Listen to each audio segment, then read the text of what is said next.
Most e-com stores fail before they ever launch because they pick products that info sellers told them to buy on TikTok instead of sitting down, doing some research, and picking validated products that they already use themselves. This was a realization I had back in 2019 when I first started Amazon FBA. I literally had no money, took out a $500 loan from my girlfriend, which literally meant I had no room to gamble on products. Long story short, 18 months after that, I hit my first $100,000 month. In this video, I'm going to break down my exact method that has scaled my stores well over 7 figures and has helped over 20 of my students hit their first $5,000 to $10,000 profit month in under 90 days. Now, before we jump in, the most important part I want you to take from this video that most beginners completely ignore: you need to pick products that you personally use and understand. Successful businesses solve real problems, which means if you're going to be constantly chasing the next trending product, you're better off playing the lottery because you don't understand the fundamentals of business. What helped me scale past 100K months wasn't guessing. All I did was pick products I already buy and consume, then using real data to see if they'd actually sell. This mental shift alone is what will allow you to turn Amazon FBA from a gamble into a reliable income stream. If you want me to personally help you build an Amazon FBA store that makes $5,000 to $10,000 in profit a month, click the first link of this description to book a call and see if you're a good fit. Now, this is a super hands-on program. None of that BS where you have to look at a video and figure out stuff on your own. We create a professional, personalized plan based on your goals, timeline, and starting point. And because of that, we only take on 10 new people per month. So if you're serious, just go ahead and click the first link in the description to apply. Now let's jump right in and I'll walk you through exactly how to find your first $100,000 product. So what most beginners get wrong is that they need to find the next fidget spinner, the thing that they see on TikTok that everybody's posting and talk about, and you need to sell that on Amazon. Well, it's actually backwards. I want you to go in your house and literally look at your pantry or even look in your bathroom. Stuff that you have right there that are name brands are stuff that we sell. Things like Clorox wipes, Colgate toothpaste, Native deodorant, all these well-known brands that you already recognize, that's what we want to stick to. We don't need to reinvent the wheel and create something brand new. Stuff that people use regularly is what we want to look for. This tip alone literally saved me years of my life because I did not have to think about the craziest next big idea. I could just sell stuff that people already buy. It's that simple. Let me show you stuff that sells. So yes, some random stuff like this, a children's toy for 5-year-olds is making 4K a month.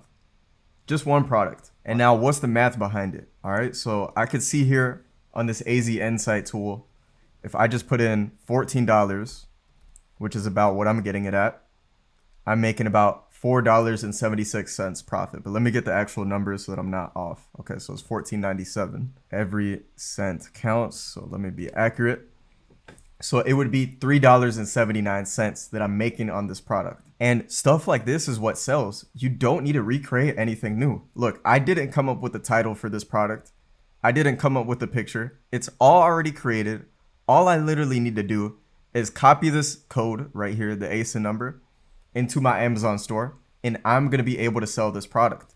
Let me show you another example. This bobber beads. I literally don't even know what this product is. I'm just being 100% real with you. But what I do know is that it's making almost 10K a month and I'm sourcing it at $5. All right. So if I'm sourcing it at $5, this is how much I would make on this product, which is about $8, 106% ROI, 40% margin. You're not seeing this just by creating something and hoping that it sticks.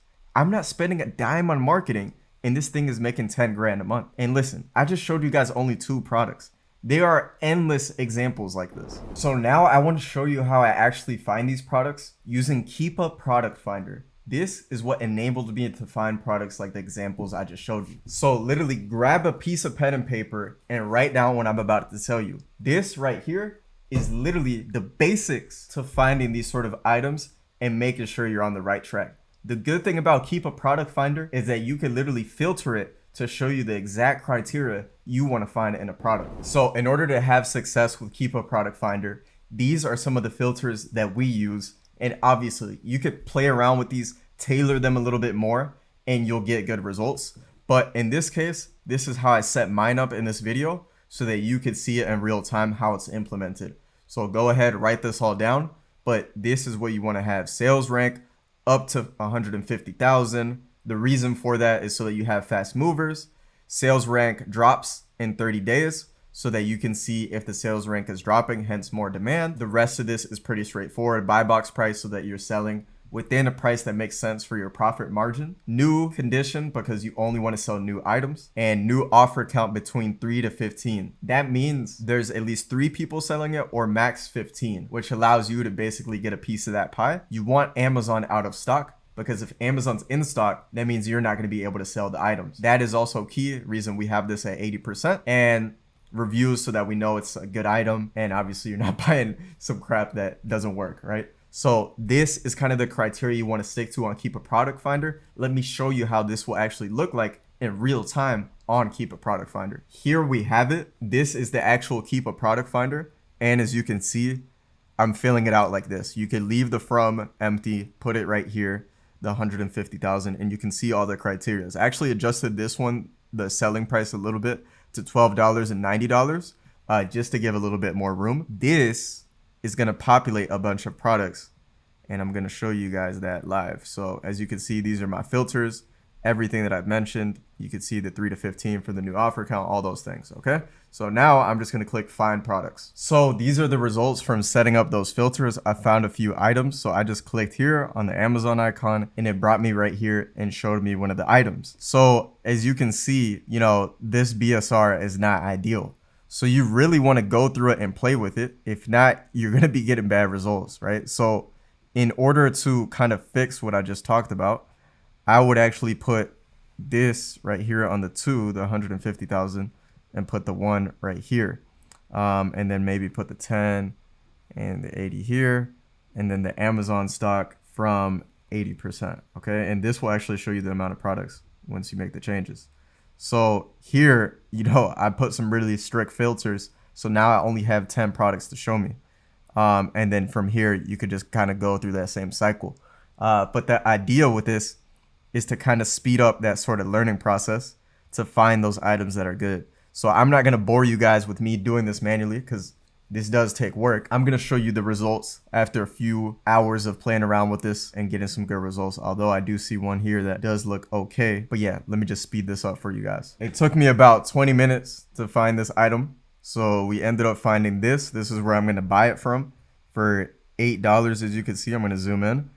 And I'm going to sell it for 26. So pretty solid margin as well. So the idea behind this is you want to kind of vet these suppliers as well, because this just looks like a random sort of website, right? So I want to look up magicstraws.com reviews, and we can see that they've been around for, you know, 2011. They have some decent ratings. So let's see the actual way I would vet this. So this is a website that basically gives you reviews. Their trust score is almost 100%. So everyone is giving it a good score. So you just want to go through the, you know, website and just make sure it's legitimate. They have a physical location. People aren't saying bad things about them. If all that checks out, you know, don't overthink it. It's just that 3-step process of vetting it. Then I would go ahead and order from it. Now, the main thing you want to make sure of is the profits, how we were just discussing. And, you know, there's opportunity on it. How I know there's opportunity is that there's more sellers on it. So there's 4 sellers on here in this case. And the demand is also increasing slightly. The way I know that is by looking at the Keepa chart here at the bottom. We could see 1 offer count, 2 offer count, 3 offer count. So sellers are slowly hopping on the listing, making it, you know, a good opportunity. And the buy box is rotating. How I know the buy box is rotating is this pink box up here. It's rotating in the seller name. Okay.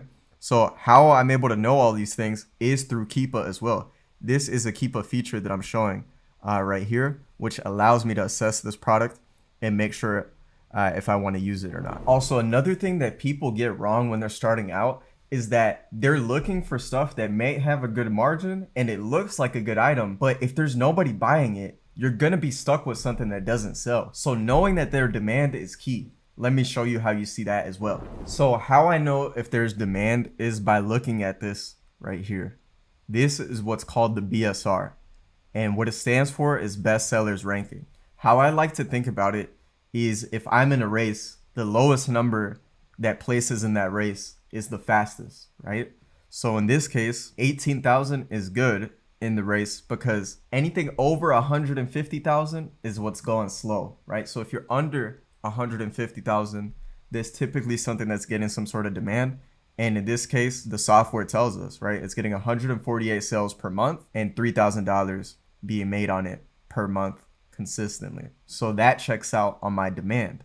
Now, another thing that people take for granted is that, sure, this brand could be good. Matcha, everybody's talking about it. I hope maybe you're a matcha person. What you could also see is that they're gonna show you similar items. So if you could find a good supplier for this item, you're most likely gonna be able to find one of its competitors or a related item under that same brand. So that's something else that you can do and take advantage of. Since I know where I'm getting this from, which is right here, and I'm getting it for $9.85, most likely people that are selling on this listing also have some other good items. So I could just spy on my competitors like this. All I did was click here, and then I'll be able to click on their site and go through their items and see if anything's good. The whole idea of this business model is you don't want to reinvent the wheel. You just want to take what's already working and make it a little bit better and get some sort of advantage, and you'll be able to make sales and consistent income using this. That's the whole idea right here. I have a whole bunch of other product ideas that I'll potentially be able to source just by doing those same methods that I've been describing, checking out if all the analytics and things make sense, and then I can see, if it's something I want to sell. And one thing, to the naked eye, this might seem like there's too much people, selling this item. There's 9 right here and there's 4 right here. So that's 13 people in total. But what most people get wrong is that competition most likely is a good thing, because that means we're A, going to be allowed to sell it, and B, 9 times out of 10, all these people on this listing aren't even competing for the buy box, which is the people who get the sales. Okay, let me explain. So as we can see, the buy box price right now is $20.76. I'm going to zoom in on it, right? And over here, we could see one seller selling it for $20.76. So is this guy. This guy's selling it for $20.80. This guy's selling it for $28.80, right? So that's 4 people in total. Those are really going to be the only people competing on this item, because look down here, these people are just selling it way higher and they're not going to be in that competition bracket. So most of the times, like I'm saying, competition is a good thing, because majority of people aren't doing the correct things to optimize their chances of winning that buy box, which really means get the most sales that they can on this listing. Okay, so I'm giving you ways on how you can basically heighten your odds of getting even more sales if you do all these things right, which is what I'm describing now. So what you don't want to do is buy something from Alibaba and create your own product. That's the number one beginner mistake I see people making when starting off on Amazon. What you do want to do is take advantage of the name brands that are already there and do your research. Don't overbuy an item just because you think it's going to sell well and it may look like it. Even though an item could be getting 1,000 monthly sales or everything checks out, I still always test buy maybe 10 units or 20 units just to see it sell out fast. And once I see it with my own eyes that it sold out, then I could double down and then start ordering more. So be cautious of your buying quantities. If it's your first time ordering a product, that's probably one of the mistakes I see throughout most people when they're starting out, is that they just overbuy without any real data and proof. The benefit we have is that we know our numbers before we buy something. So take advantage of that, right? In this case, the one that we're talking about, we're getting this for $9.85. So I'm going to go ahead and put my $9.85 into here. And let's say maybe it costs me $1 to prepare this and send it to Amazon. So those are my prep costs.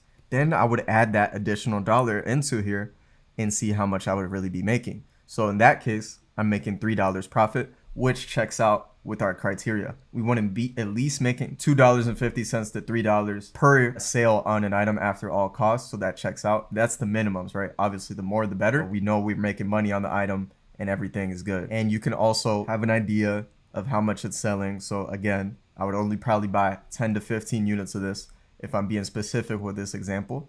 And yeah, just know your numbers. You could also click this I button here on the AZ Insight tool, and you'll see every single fee being discounted off it so that you know your real profit. Profit is what matters. Revenue literally does not matter. I don't know why people make such an emphasis on revenue. Profit is what matters. That's what you take home in your pocket. So that's what we want to be making sure that we're collecting on products and listings and things like that. Yeah, that's one thing I would hammer down for you guys to remember about doing these sort of things. Now, I know we just went over a lot in this video, and this is just scratching the surface of what's required to launch and scale a successful Amazon FBA store. If you want me to personally work with you one-on-one and create a custom roadmap to grow your Amazon FBA store to $5,000 to $10,000 a month in profit within 90 days, click the first link in the description to apply. I will give you the exact system that has helped over 20 of my students reach consistent 5-figure profit months. That being said, this is a super hands-on program where we create and personalize a plan based on your goals, timeline, and starting point. So because of that, spots are limited, so I can only help 10 new students each month. So if you're serious, click the first link in the description to apply. See you next week.